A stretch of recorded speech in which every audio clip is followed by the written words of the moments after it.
Welcome to the garage. I am Dan, and this is my chair.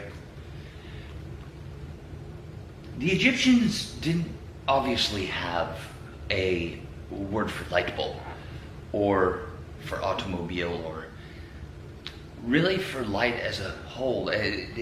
What they did have was sun in the sky, according to this book. That's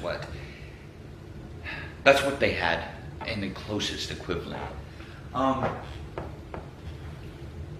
We all remember the story of Edison and his light bulb. There has been controversy, and researchers have come up with previous ideas of who may have created the light bulb first. Although this is true, Edison kind of has it in lore, doesn't he? And ever since that time, light bulbs have come in many shapes and sizes, from gigantic halogen bulbs that can flag down aircraft from miles away or light up a stadium, to the smallest of LED that is more than likely what is allowing you to see me right now. And because of this, it's become a form of self-expression, if it were. And of course, with all things self-expression, it can be done with, or done in cars. And when we do begin to start with cars, let us consult the book.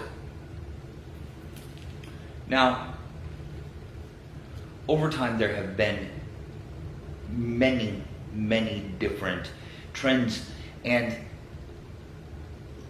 just things that people enjoy that have come and gone.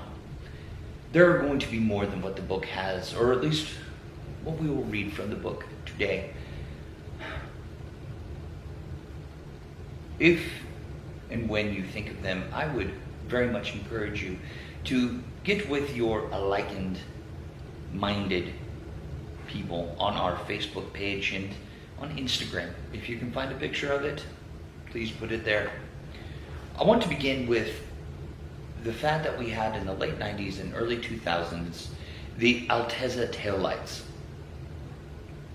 I remember being very blinded by the back of cars with plastic that was coated in chrome stickers, I suppose, and red circled lenses.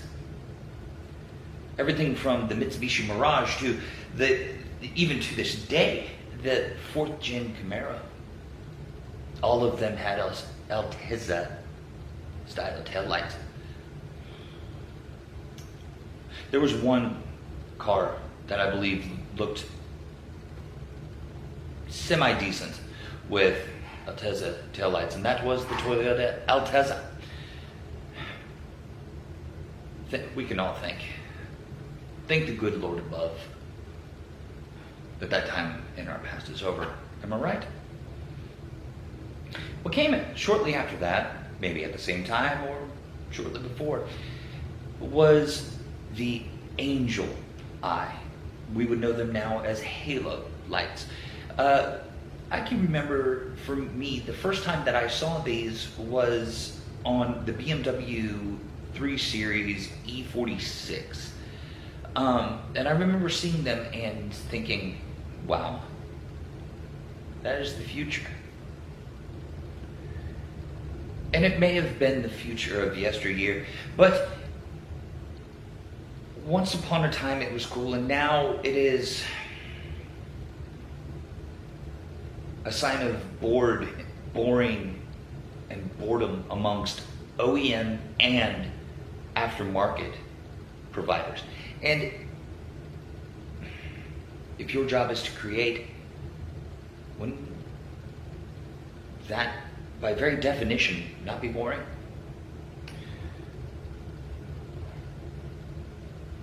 What we have most recently are two things. The first one is LED strips.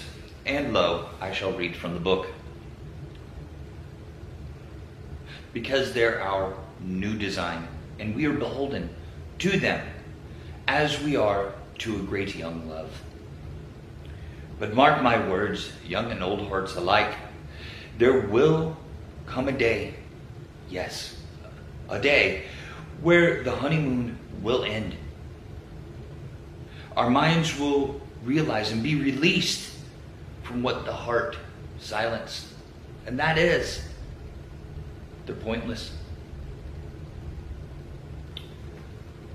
This is not to say that I disagree with having LED strips on headlights and grills and grill bars and all over. Do it as you will. This is a fad though, much like the Altezza taillights, much like the halo.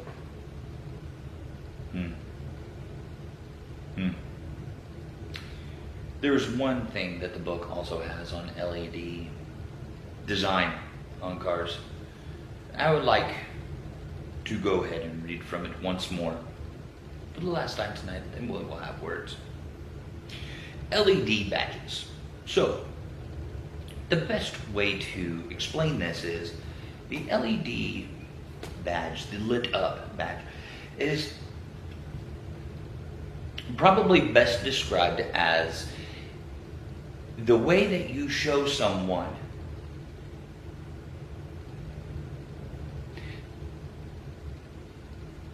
that you are better than them. And yes, you have your brights aimed directly at their eyeballs, coming directly towards you. And you are looking down upon the world around you, knowing that you are better than it.